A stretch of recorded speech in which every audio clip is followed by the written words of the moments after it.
I sat silently at the far end of the dining table, while a federal judge stood with a champagne glass in his hand. The dinner was supposed to celebrate my younger brother's engagement. Instead, it became a trial, and somehow I was the one on the witness stand. The judge stopped directly beside my chair. Every conversation died, every fork froze. My mother smiled tight-tongued. My father stared at his plate. Then the judge looked straight at me and asked a question that split my family in half. "Who are you to them, exactly?" The room went still. Not awkward still, courtroom still. The kind of silence that arrives right before a verdict. My mother laughed nervously. "Oh, Emily is our daughter. She works in a little office up in Chicago." But the judge never looked at her. His eyes stayed on mine, waiting. Because unlike everyone else in that room, he already knew the truth. And at that moment I realized something. For 33 years I had been taking the same test. A test I could never pass. I call it the Mantel test. When I was 7 years old, there were 6 framed photos sitting above our fireplace. 5 were of my younger brother Ryan. Baseball, soccer, birthdays, school awards, Christmas plays, and 1 was mine, hidden behind a fake ivy plant. You had to lean sideways just to see my face. One afternoon I climbed onto a chair and moved my picture to the center. The next day it was back behind the plant. That was the first time I understood my place in the family. Ryan was displayed. I was stored. After that, I spent years trying to earn my way forward. Straight A's, honor roll, academic awards. Nothing changed. When Ryan made a junior baseball team, my mother threw a neighborhood celebration. When I graduated near the top of my class, she skipped the ceremony because Ryan had a practice game. Every achievement became another version of the Mantel test. Maybe this time she'll see me. Maybe this time I'll matter. Maybe this time my picture moves. It never did. At 18 I left home. I earned a scholarship, packed my car, and moved to Chicago. My mother hugged Ryan goodbye harder than she hugged me. Then she gave me one final piece of advice. Don't get ideas above your raising. I remembered those words for years, especially after I became an investigative journalist. While other reporters chased celebrity stories, I chased corruption, fraud, police misconduct, government failures. The stories nobody wanted exposed. I worked impossible hours, missed holidays, slept in newsrooms, buried myself in court records and public documents. Eventually, the work paid off. My reporting exposed housing corruption, forced investigations, triggered federal reviews, won awards. But none of that existed back home, because my mother had created a different version of me. To neighbors, I worked in an office. To church friends, I was struggling. To relatives, I was going through a phase. The truth didn't fit the image she preferred. Meanwhile, Ryan became the family legend. Now, don't misunderstand me. Ryan wasn't a bad man. He sold cars outside Indianapolis. Honest work, nothing wrong with it. But according to my mother, he was practically running an automotive empire. Every promotion became an executive position. Every sales award became corporate leadership. Every achievement grew larger every time she repeated it. Truth was never her priority. Presentation was, and I didn't fit the presentation. Then came the story that changed everything. For 8 months I investigated a controversial police shooting. The case exploded nationally. Lawsuits followed. Federal scrutiny arrived. And overseeing one of the major hearings was a federal judge named William Harrington. I spent months inside that courtroom, every day, taking notes, reviewing evidence, interviewing attorneys, watching the proceedings. After the verdict, he stopped me in a hallway. "Miss Carter." I turned. He shook my hand. "Your reporting helped bring clarity to an issue many people preferred to ignore." Then he walked away. I never told my family. There seemed little point. A week later, my phone rang at 1:30 in the morning. My father. "Dad, is everything okay?" A pause. Then, "Your brother's future in-laws are coming for dinner Friday." Another pause. "Your mother says you can come." Can, not should. Not "we'd love to see you." Can. Then my mother's voice appeared in the background. Sharp, immediate, "Tell her." My father sighed. Her father is a federal judge. And suddenly I understood. This wasn't an invitation, it was a warning. My mother grabbed the phone. "Emily, listen carefully." I closed my eyes. "Do not talk about your job." Silence. "What? Just tell them you work in an office." I laughed once. Because surely she couldn't be serious. She was. "You always make things uncomfortable. This night is about Ryan. My job isn't embarrassing. You know what I mean." And I did. She wasn't ashamed of my failures. She was ashamed of my success. Success she couldn't control. Success that didn't fit her story. Finally I said one word, "Fine." Then I hung up. Friday arrived. I drove 3 hours back to Indiana. The entire trip I debated turning around. But Ryan was still my brother, so I went. The moment I entered the house, my mother started rehearsing the evening. Who would sit where? What topics were acceptable? What topics weren't? Then she pointed toward the far end of the table, my seat, alone, away from everyone else. I almost laughed. 33 years old. Still sitting behind the plant. Guests arrived shortly after. Ryan's fiancée Megan came first. She seemed kind, genuine. The sort of person who listened when others spoke. "What do you do in Chicago?" she asked. Before I could answer, my mother appeared. "Administrative work." Then she whisked Megan away. A few minutes later the judge arrived. The second I saw him, I knew there was a problem. Because I recognized him.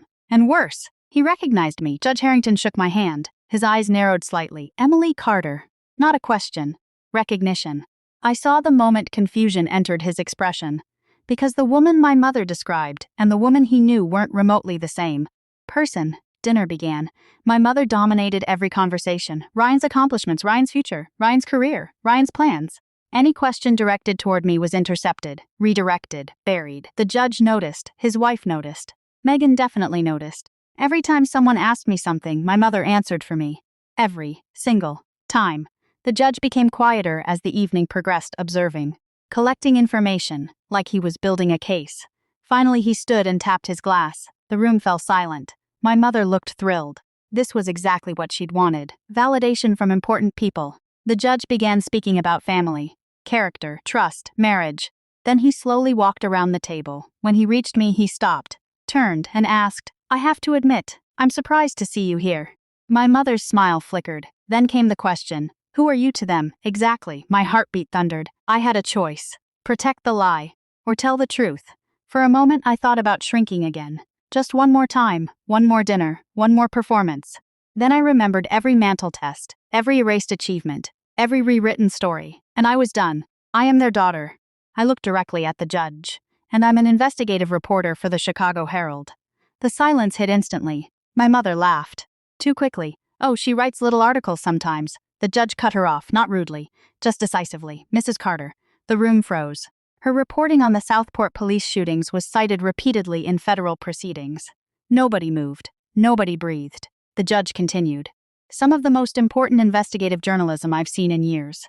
My mother's face lost all color. Megan blinked. "What?" The judge looked at her. "You've probably read her work." Megan turned toward me, slowly. "My nursing program studied those articles." Ryan looked like he'd been punched. My mother scrambled. I didn't want to make a fuss. The judge's wife spoke for the first time. "You didn't want to tell the truth." And suddenly the evening unraveled. Megan looked at Ryan. "You knew?" Ryan hesitated. Wrong answer. She saw it immediately. "You knew." Ryan lowered his eyes. The judge shifted his attention. "And since we're discussing accuracy," his gaze settled on Ryan. "What exactly is your title at the dealership?" Ryan swallowed. My mother's shoulders tightened. "He's practically management, Ryan." The judge stopped her cold. Ryan stared at his plate, then finally answered, "Senior sales associate." The room collapsed into silence. Years of exaggerations, years of stories, years of image management gone. One sentence. One truth.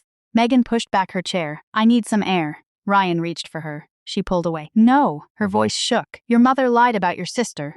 She looked around the room. "She lied about you." Then she looked directly at Ryan. "And you let her." Nobody had a response. Because there wasn't one. The judge's wife stood. What happened here wasn't pride. She looked at my mother. It was erasure. My father finally spoke. For the first time all evening. For the first time in years. "She's right." The room turned toward him. He stared at the table. "Linda." My mother's eyes widened. "You went too far." Those 4 words hit harder than anything else. Because my father had spent 30 years avoiding conflict. And even he couldn't defend this. My mother started crying. But nobody rushed to rescue her. The stories weren't working anymore. The spell was broken. Then the judge reached into his pocket, pulled out a card, and placed it beside my plate. "If you ever need a recommendation for a fellowship or advisory panel," he smiled slightly, "you have my number." My mother watched that happen. And I think that was the moment everything finally became real. The man she'd spent months trying to impress was honoring the daughter she'd spent years hiding. Megan removed her engagement ring, set it carefully on the table. "I can't do this." Ryan stared at her. "Megan, no." She shook her head. "Not until the truth matters more than appearances." Then she walked away. Ryan looked at me. Angry, lost, terrified. "You destroyed everything." I stood, picked up my blazer, and finally said the words I'd spent my whole life learning. "No." I met his eyes. I stopped helping destroy myself. Then I looked at my mother. For the first time, she had nothing to no story, no excuse.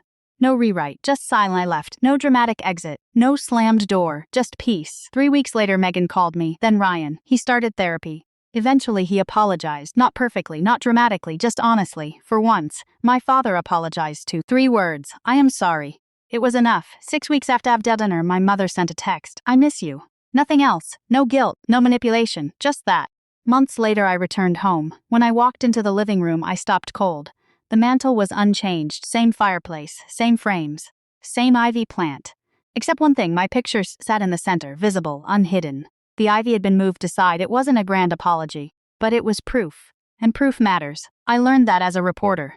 Truth doesn't need speeches. Truth needs evidence. That photograph was evidence. Later, during dinner, my mother asked about my work, really asked. And for the first time in my life, she listened. No interruptions. No redirections. No comparisons. Just listened. The funny thing is that federal judge never saved me. He simply asked a question. The truth did the rest. Because when people spend years building a lie, they start believing everyone else depends on it too. But they were wrong. The lie protected them. The truth protected me. And that night, sitting at the far end of that table, I finally understood something. They thought I was the invisible daughter, the quiet one, the disposable one. They thought I had nothing, but I had my name, my work, my integrity, my voice. And in the end, had the truth that was everything.